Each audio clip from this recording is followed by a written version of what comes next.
Hey YouTube, this is Evergreen Stater again.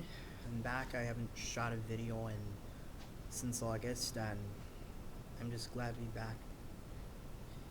This video is gonna concentrate on a lot of the stuff that happened under apartheid. Now, recently I watched a video by a YouTuber by the name of Reindeer,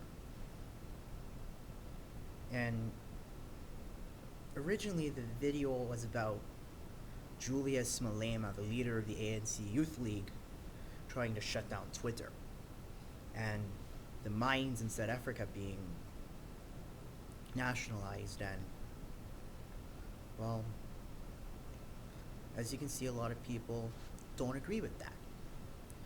That's not particularly what I was going to talk about.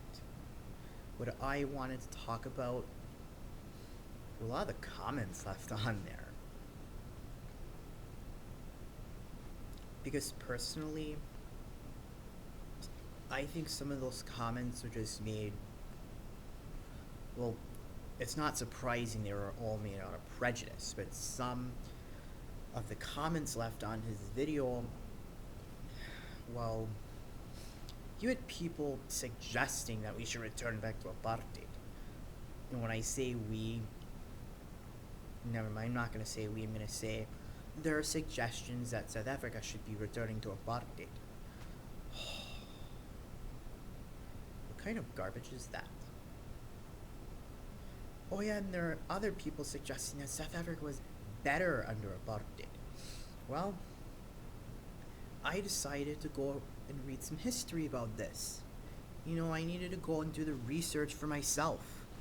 And, well, there are many things that I knew. I knew that apartheid was very oppressive towards black people in South Africa.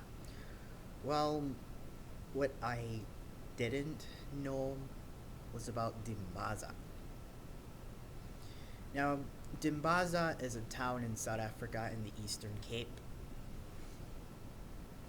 It's up in the hills. There's one thing that I found.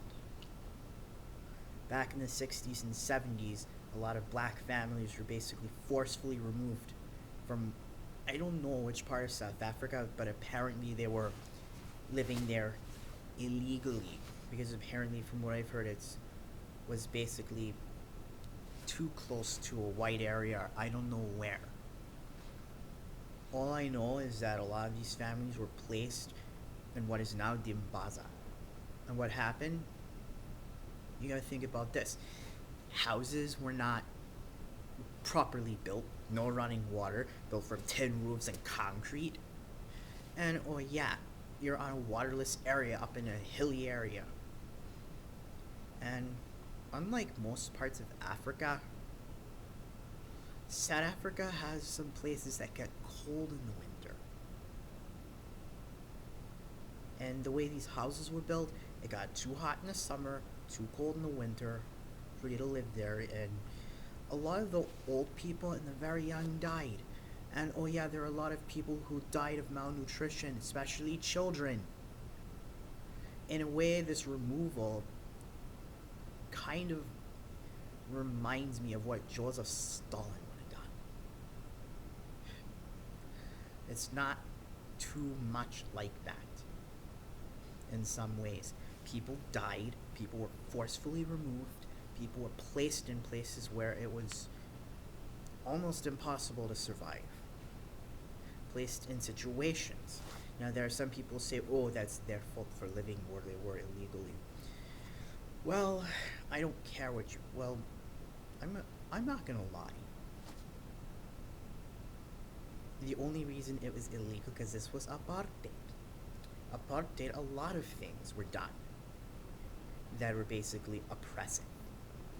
And living too close to a white area, in some people's eyes, that's considered breaking the law. Well, apartheid in my eyes is basically a threat to human rights in my view. So, whatever on that. And oh yeah, you have the Sharpeville massacre.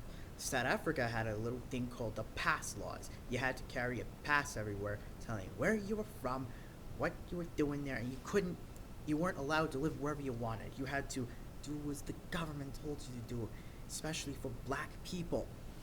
And oh, guess what happened? Sharpeville massacre. Thousands of people offered themselves up for arrest in protest to the passport laws.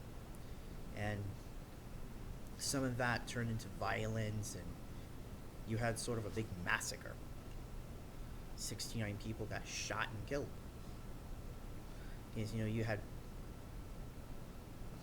basically black citizens, white police officers, rocks being thrown, shots being fired. Basically, I don't blame people for protesting passport laws. People saying South Africa was great under apartheid. If you were black, it was not that good. It was not. Yes, today you got a corrupt president, Jacob Zuma. He needs to step down. That being said, we cannot turn back to apartheid. Those policies are violating human rights in many ways.